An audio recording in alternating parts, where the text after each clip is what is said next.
I have to tell you that I followed Jeff Ross, who is the funniest roast guy in the world, but we're just going to pretend that it was Nigel that I followed. And I got up and I followed Jeff Ross and I said, look, I'm not a comedian. You all know that I'm not a comedian. So what I just want to do, I want to get a few laughs. I want to get in and out quickly, and I don't want to embarrass myself like James Carville having sex. Good job! That was a good line. And then I said, honestly, I'm not even going to try to be funny, sort of what Nigel just did. His name is Jeff Ross, and I would never try to call attention to myself following somebody as good as Nigel. I wouldn't do anything like wave a glazed ham in front of him. Now, that doesn't work for Nigel because he's thin. But this will work, because I learned long ago you're in tremendous trouble if you follow Nigel on stage or into the men's room. I knew that would work. Bada bing. And I said the best advice I got, because I was very nervous about doing this, the best advice I got was to pick on people who were also roasters who I knew I was funnier than. Like Andy Pollin. Yes! So you have to pretend that Andy Pollin is Tucker Carlson. And I would say Tucker Carlson or Andy Pollin got very famous for, in Andy's case, spending only $200 a year on clothing. Yes! Did I say very famous? I meant universally despised. So that got me laugh with Tucker. And then I said, I don't even know why Andy is here. He must have a picture of Carville and Clinton with a sheep. Or as they called it when they grew up Saturday night. And I knew that would work too.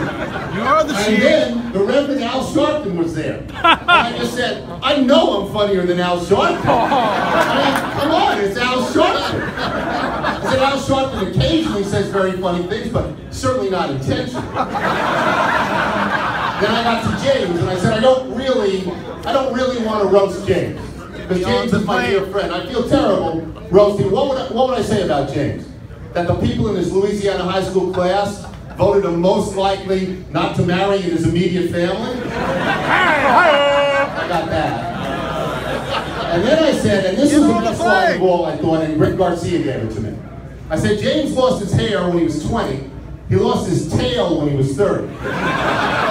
And Mary, his wife, Mary Madeline, keeps the tail in a box by the bed. And she uses it as a blindfold when they have sex. She puts it over her own eyes. That's Garcia. I knew that would work. Bada bing. That's Garcia's line. And then what did I say? I don't even remember what else I said about James, but I got out of that thing. Oh yeah, I said, does anybody think it's strange that you can see James on TV but not in a mirror? Because everybody was making fun of what James looked like. I said, look, I met James in the mid-90s, and at that time he was about 680 years old. So now we start on James, and I tell this story about how we got to be friends, and he invited me and my kids and my wife out to his farm in Virginia, and I said the same farm where he and Mary did those ritualistic bestiality orgies. And I said, and this is true, I said, if you don't know this about James, James has a lot of guns, and James was in the Marines. James is a really good shot. In case he's not on every watch list, people want to know that. And I said that he told my kids, he gave my kids guns. Guns. My daughter was 11. My son was 8. And my daughter looked at me and said, give me the keys to the car, old man. Because they grow up so fast. I said that James wanted them to shoot at wine bottles, and by wine bottles I mean Jews. And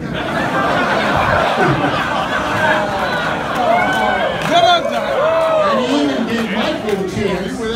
He gave Michael the chance to shoot at a full wine bottle. A full wine bottle. And there's nothing like Cabernet Sauvignon all over a wraparound porch. But in James's case, he's a patriot because he only had him shoot at American wines. Then I got into the fact that, you know, that James comes on the show and he picks games against the spread. And he does this because he's a degenerate gambler, as everybody here knows. And you'll all know that he does this. He picks obscure schools in Louisiana.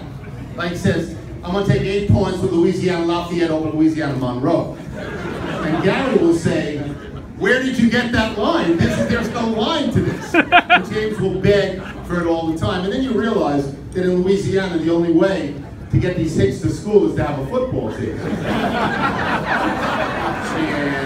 And I would say, there are some times with James where you'll ask him a question and he will say nothing. 10, 20, 30 seconds, nothing. And you think, my God, he died. So James, you gotta talk, it's radio.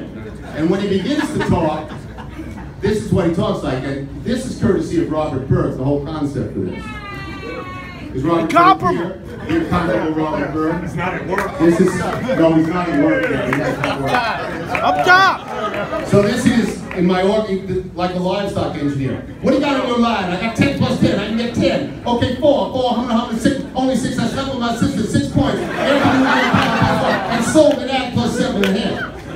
And I said, that's James. Nobody knows what the hell he's talking about, but everybody likes to hear him. And then I talked about the fact that he had trouble with the TSA. As you all know.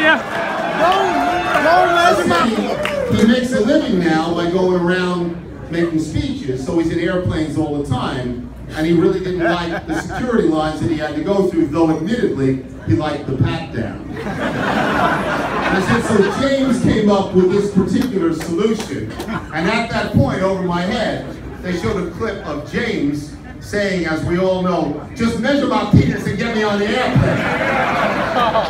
At the end of which I said, we're not going to embarrass him by measuring him here, but that's why he's on the no-fly list. So that was my act. I hope you like it.